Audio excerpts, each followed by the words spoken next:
ایک نوجوان نے اپنا واقعہ بیان کیا. وہ کہتا ہے ایک نوجوان تھا, بڑا دیندار اللہ والا تھا. تو کہتا ہے کہ میں ایک دفعہ بازار نکلا کچھ کام کے لیے, مارکیٹ سے کچھ چیزیں لینے کے لیے. میں جب مارکیٹ میں داخل ہوا تو وہاں پہ میں کیا دیکھتا ہوں کہ ایک لڑکی ہے اور بڑے ہی ایک آپ یوں سمجھ لیں کہ اس قسم کا لباس پہنے ہوئے اور تکبر کے ساتھ وہاں پہ چل رہی ہے اور لوگوں کو اپنی طرف مائل کر رہی ہے. تو میں نے کہتا میری جب اس پہ نظر پڑی تو مجھے خیال آیا کہ یہ اگر اسی حال میں دنیا سے چلے گی تو اس کا کیا بنے گا. تو کہتا میں نے سوچا کہ میں جا کے بات کرتا ہوں.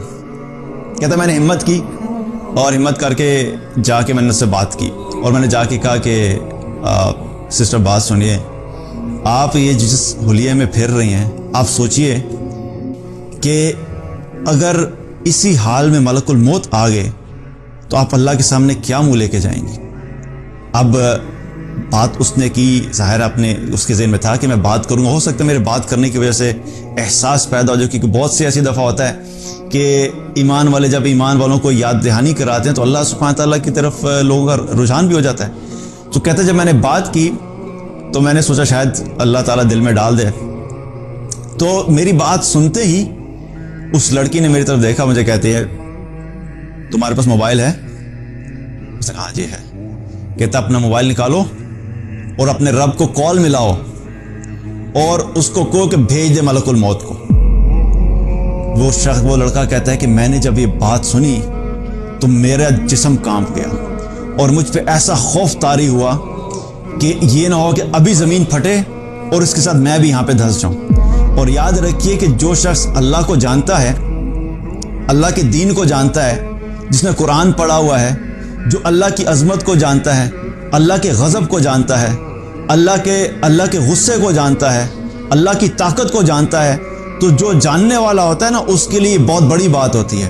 اور جس شخص نے یہ پڑھا ہو کہ جتنی قوموں نے بھی تکبر کیا, جتنے لوگوں نے بھی اللہ کو للکارا, جتنے لوگوں نے بھی اللہ کی نافرمانی کر کے اللہ ہی کو چیلنج کیا, ان کا کیا حال ہوا.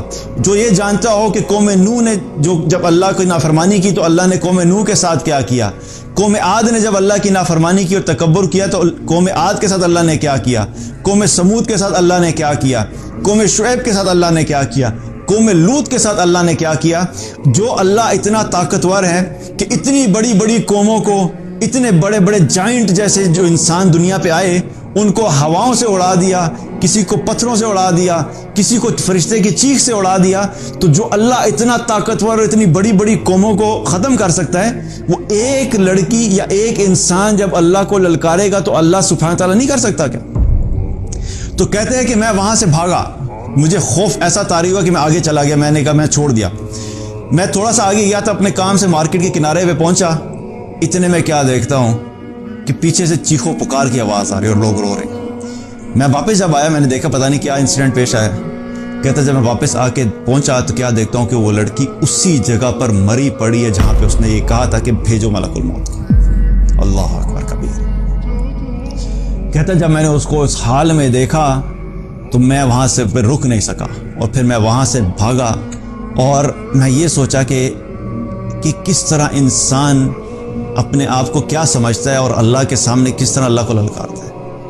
تو یاد رکھیے کہ ایک ہے گناہ کرنا اور گناہ ہونے کے بعد اس گناہ پہ قائم ہو جانا اور پھر تکبر کرنا اور پھر اللہ ہی کو للکارنا شروع کر دینا, یہ بہت بڑا ظلم ہے. اور انسان کبھی کبھی شیطان کے ایسے وسوسوں میں آ جاتا ہے اور ایسے برے طریقے سے ٹریپ ہو جاتا ہے کہ اس کے دل سے اللہ کی عظمت بالکل ختم ہو جاتی ہے.